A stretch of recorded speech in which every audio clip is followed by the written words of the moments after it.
मैं Dimple Panchta, member board of management doctor Y S Parmar university Nauni Solan.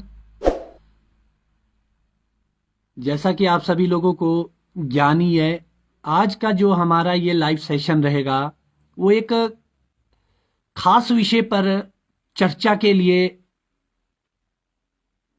जोड़ा गया है। आप लोगों से मैं अपनी सोच, समझ और हमें क्या लगता है और हमारा क्या पक्ष होना चाहिए, सही गलत, अच्छा बुरा, पॉजिटिव नेगेटिव, हमें सब चीज़ें देखनी पड़ेगी। तो जो आज का जो हमारा चर्चा का विषय रहेगा वो रहेगा यूनिवर्सल कार्टन। क्योंकि आजकल आप सोशल मीडिया के माध्यम से देख ही रहे होंगे कि काफ़ी चर्चा चली है, चाहे प्रिंट मीडिया हो, चाहे आपका लाइव के माध्यम से हो, और सरकार का भी, और स्पेशली हमारे हॉर्टिकल्चर मिनिस्टर का भी काफ़ी फोकस रह रहा है यूनिवर्सल कार्टन पे। तो बागवान साथियों, आज हम बात करते हैं यूनिवर्सल कार्टन पे। सबसे पहले हमारे को ये देखना पड़ेगा कि यूनिवर्सल कार्टन क्या सही है या गलत है। अगर हम इस ओर जाते हैं तो बागवान साथियों, यहाँ पर दोनों चीज़ों की बात होगी, पॉजिटिव और नेगेटिव। सबसे पहले हम पॉजिटिव बात करेंगे, क्योंकि हम खुद भी पॉजिटिव लोग हैं। तो वैसे तो यूनिवर्सल कार्टन एक बहुत अच्छी पहल है सरकार के द्वारा या लोगों की, जो इसकी डिमांड कर रहे हैं कि आपको यूनिवर्सल कार्टन के अंदर सेब बिकना चाहिए। ये एक बहुत ही बढ़िया और सराहनीय कदम है। इसका पॉजिटिव एक है कि आप एक्स्ट्रा ग्रेडिंग नहीं कर पाएंगे, इसके फायदे, और सेम पैकिंग में माल जाएगा, और सर इस सब चीज़ों के दाम तय हो सकते हैं। ये तो इसकी एक अच्छी चीज़ है कि आप ओवरवेट से बच जाएंगे, फ्रूट डैमेज होने से बच जाएगा आपका जो एक्स्ट्रा एडिंग करते हैं हम लोग अपने कार्टन में। और ये बहुत सारी कंट्री में चलता भी है, इसी पे काम होता है, बहुत सारी जगह टेलीस्कोपिक भी होता है। तो ये कुछ ऐसे महत्वपूर्ण बातें थी जो इसके पॉजिटिव दर्शाता है। अब बात आती है इसके नेगेटिव की। और अगर पर्सनली मैं अपने एक्सपीरियंस से बताऊं तो मुझे ज़्यादातर नेगेटिव लगते हैं। वो क्या क्या है वो मैं आपसे आज साझा करने के लिए ही लाइव जुड़ा हूं। सबसे पहली बात है यूनिवर्सल कार्टन की, जो नेगेटिव जाएगा वो ये है कि जिन देश में, जिन कंट्री में यूनिवर्सल कार्टन का स्टैंडर्ड है, आप एक बार उनकी स्टैंडर्ड ऑफ क्वालिटी देखिए। उनका क्वालिटी का स्टैंडर्ड बहुत ही आला दर्जे का है एक। और उसी के बनिस्बत अगर हम देखें तो हमारे यहाँ पर क्वालिटी का स्टैंडर्ड बहुत ही लो है। बात खाने की नहीं हो रही, बात टेस्ट की नहीं हो रही, बात हो रही है हमारे कलर, साइज दोनों की। न्यूट्रिशन पे मैं बात नहीं करूंगा, क्योंकि न्यूट्रिशन का मुझे ज्ञान नहीं कि हमारे में ज़्यादा उनमें ज़्यादा या इक्वल है या हमारा उनसे बेहतर है, वो सेकेंडरी बात है। मगर इतना ज़रूर है कि हमारा सेब उनसे टेस्टी ज़रूर है, चाहे हम रॉयल की बात करें या ग्रैनी स्मिथ की बात करें या हम गाला की बात करें। क्वालिटी स्टैंडर्ड, यहां पर सरकार को और हम सबको यह सोचना पड़ेगा कि हमारा क्वालिटी स्टैंडर्ड क्या है। दूसरा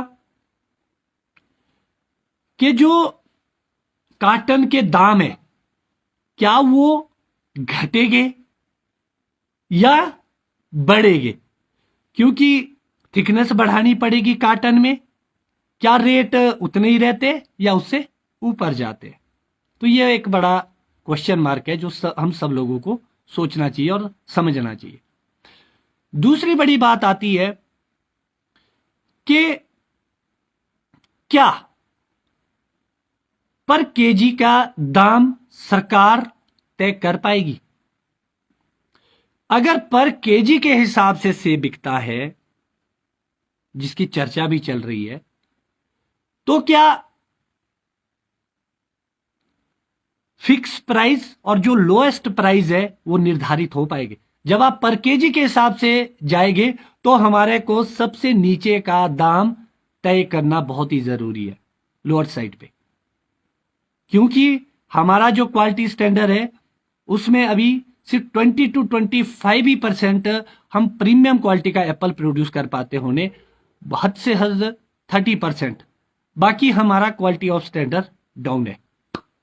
अब दूसरी बात है, अगर ये तय नहीं कर पाएंगे पर केजी का रेट, तो क्या आड़ती और लदानी आपको उचित दाम देंगे? कहीं ऐसा ना हो जाए कि एक सिस्टम बन जाए कि एक फिक्स प्राइस पे ही काम हो, या स्लैब रखा जाए 1000 से लेकर 1200 का। क्योंकि हमारा जो खर्चा, जो हमारा सिस्टम है, अगर आप ग्रेडिंग लाइन की बात करते हैं तो जो प्राइस 200 से 220, 30 या कहीं 250 तक चले गए, वो मुझे नहीं लगता कि वो डाउन किए जाएंगे। क्या सरकार उस पर भी रोक लगा पाएगी?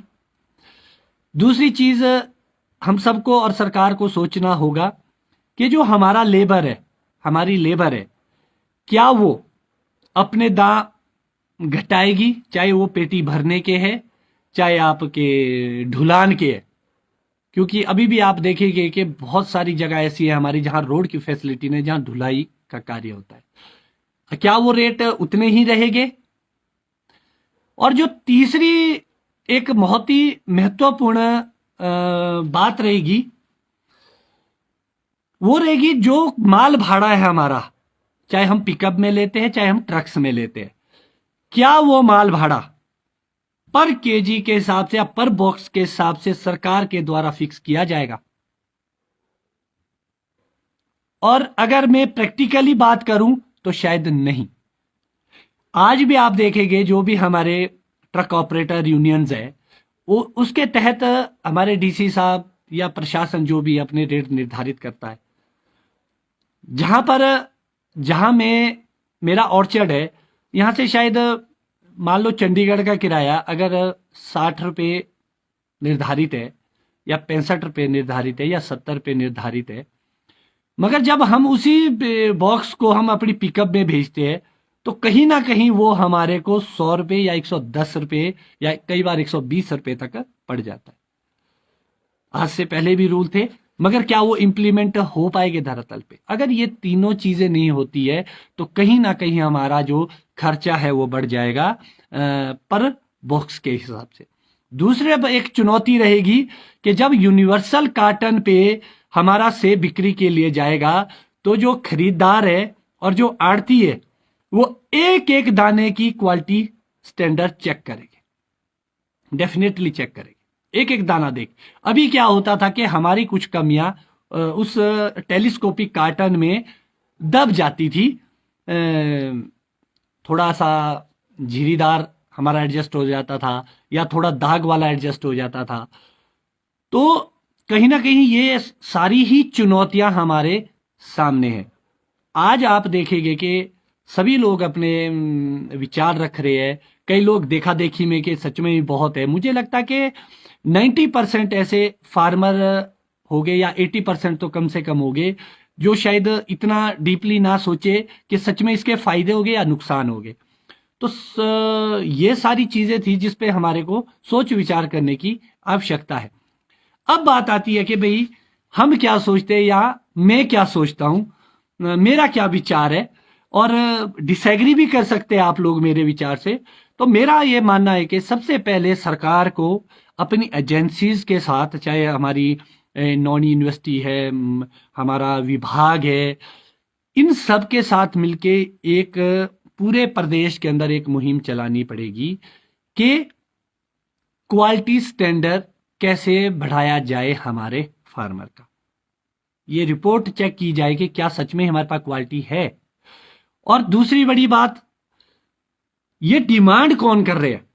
यूनिवर्सल कार्टन पे ज्यादा फोकस किसका है? ये बड़ी प्रैक्टिकली बात है। बहुत सारे मेरे फ्रेंड जो जुड़े होंगे जो मुझसे डिसएग्री करेंगे, तो आप सिर्फ हमारे विचार सुनिए, आप रिएक्ट ना कीजिएगा कि भाई मैं गलत बोल रहा हूं, मेरी विचार गलत है। तो मैक्सिमम जो मैंने अभी तक देखा, आप लोग भी देख पाएगा, आप प्रैक्टिकली लोग हैं सारे, आप भी देखिए जरा, जो भी ये यूनिवर्सल कार्टन की डिमांड करे वो कुछ सिलेक्टिव पर्सन है। वो कैसे कैसे लोग हैं, वो गलत लोग नहीं है, वो बहुत बढ़िया लोग हैं, अच्छे ऑर्चर्डिस्ट है, मगर कुछ प्रैक्टिकली बातें कर लेते हैं हम।